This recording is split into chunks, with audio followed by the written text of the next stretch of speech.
biggest thing standing between you and the life you want isn't your circumstances or your appearance, your past, or even your abilities. What if it's the person you believe you are? Because your perspective and your narrative literally shape the way you experience your reality.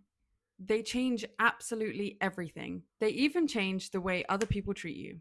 And this is where self concept comes in. Your self concept, your identity, the story you repeatedly tell yourself about who you are plays a huge role in shaping your character, your choices, and ultimately your life.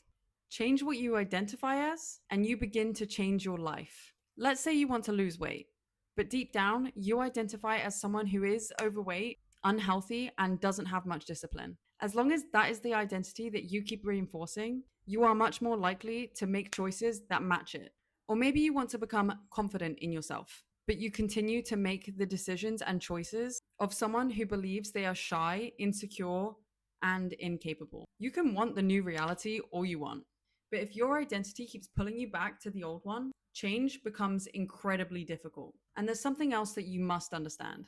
Anything that you haven't done many times before will feel uncomfortable. That is just part of being human. We are built around habits. We repeat things. We create familiar patterns. And once those patterns have been reinforced over and over again, they begin to feel natural. Sometimes they even feel like us. That is why change can feel so strange. You aren't necessarily doing something wrong because it feels uncomfortable. Sometimes the discomfort is just evidence that you're doing something different. If you want to change, you have to understand from the beginning that it probably isn't going to feel comfortable at first. But you can make almost anything more comfortable through repetition. You keep doing it, and eventually it becomes a habit. And when something becomes a habit, it can be surprisingly difficult to break. Think about a negative habit that you've had before. You probably didn't wake up one morning and consciously decide, I'm going to make this a permanent part of my life. You repeated it, and eventually it became automatic. The same thing can happen with positive habits. Your brain does not inherently care whether a habit is good or bad. It likes efficiency. It likes patterns. It likes knowing what is coming next. Your brain is constantly creating connections through cues, actions, and rewards because it allows you to move through everyday life without having to consciously think about every tiny decision. So instead of fighting that system, use it in your favor. So maybe physically, that looks like grabbing some fruit when you want a snack rather than some sugary sweets. Maybe it means going for a walk instead of sitting another hour on the couch. Those small choices may seem insignificant in the moment, but every time you make them, you're reinforcing a message. This is who I am. And that brings me to something that is much more important than your physical habits, your mental habits. Your actions define your identity, but your thoughts create your actions. And I think we've all experienced what it's like to get trapped into a negative thought pattern. You have one negative thought, then another, and then another. And eventually, it feels like your mind is thoroughly working against you. And that whole process sucks. But what sucks even more is believing that they are inescapable. Because they aren't. You are not a slave to your mind. You may have spent years reinforcing certain thought patterns to the point where they feel automatic. But automatic does not mean permanent. You can change them. And it doesn't happen all at once. It happens in tiny steps, one thought at a time, one decision at a time, one reaction at a time. When a negative thought comes up, be aware of it. Imagine grabbing that thought and physically popping it like a bubble, and then replace it with something that actually moves you in the direction you want to go. If your automatic thought is, I am so ugly, catch it, pop it, and then replace it with, I am absolutely stunning. Add a little sass into it. Really act the part.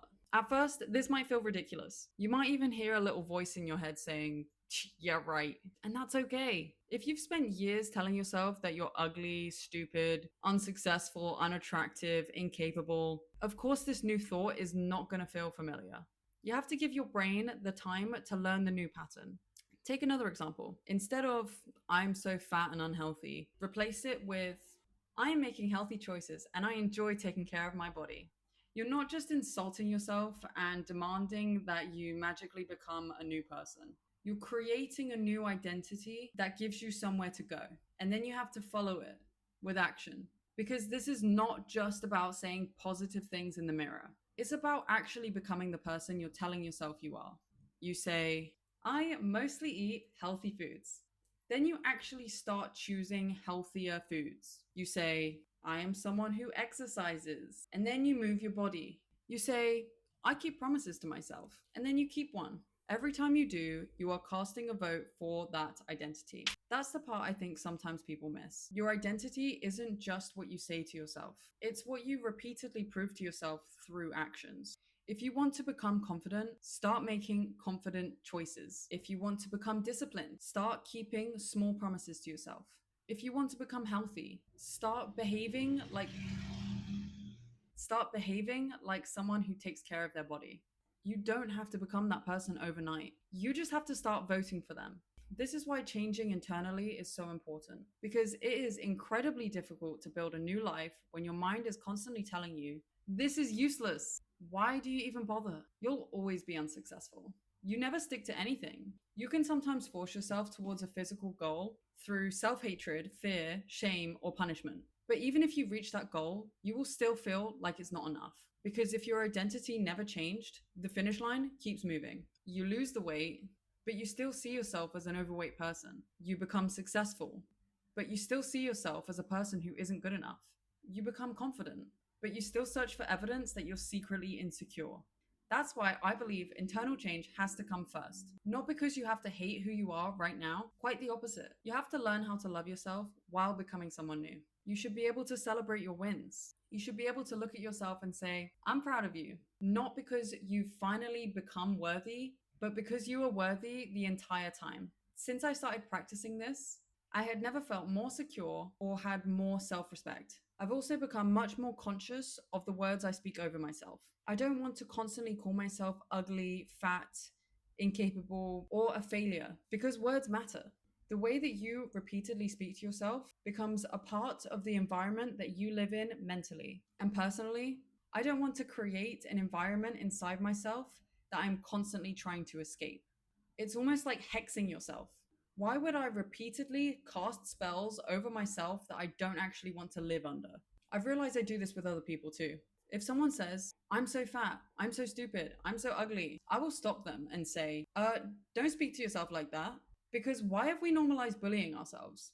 You wouldn't speak to someone you love that way, so why would you speak to yourself that way? And here's the really powerful part. Even if you've spent years making unhealthy decisions, you are not permanently locked into being that person. If you start adopting the identity of someone who takes care of themselves, who moves their body, who eats nourishing foods, who respects themselves and keeps promises to themselves, you will naturally and automatically begin making more of the decisions that support that identity. The identity and the actions begin feeding each other. You make a healthy choice, that reinforces your identity, then your identity makes the next healthy choice easier. Then you repeat it. And suddenly, you are not forcing yourself to become someone else. You are that person. This is why your past does not get to decide who you are. Your past can explain your patterns, it can teach you things, it can show you where you've been, but it does not get to dictate where you go next. You can change at any point, and it doesn't matter how long you've been thinking a certain way. It doesn't matter how many times you've failed before. It doesn't matter if you've spent your entire life believing something negative about yourself. You can start creating a different pattern today. One thought, one choice, one action, one promise kept, over and over again. And eventually, those little choices become evidence. Evidence that you are changing. Evidence that you can become someone different. Change your perspective on yourself, and you begin to change everything.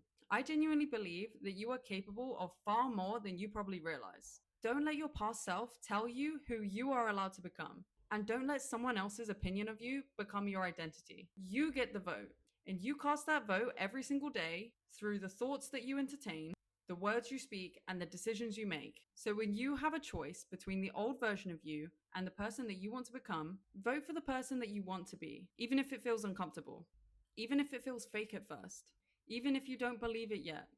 Just keep voting, because eventually the person that you're pretending to be becomes who you are. And then one day you'll look back and realize you didn't magically become a different person. You built them. One thought, one habit, one decision at a time. And maybe that's the most liberating part of it all.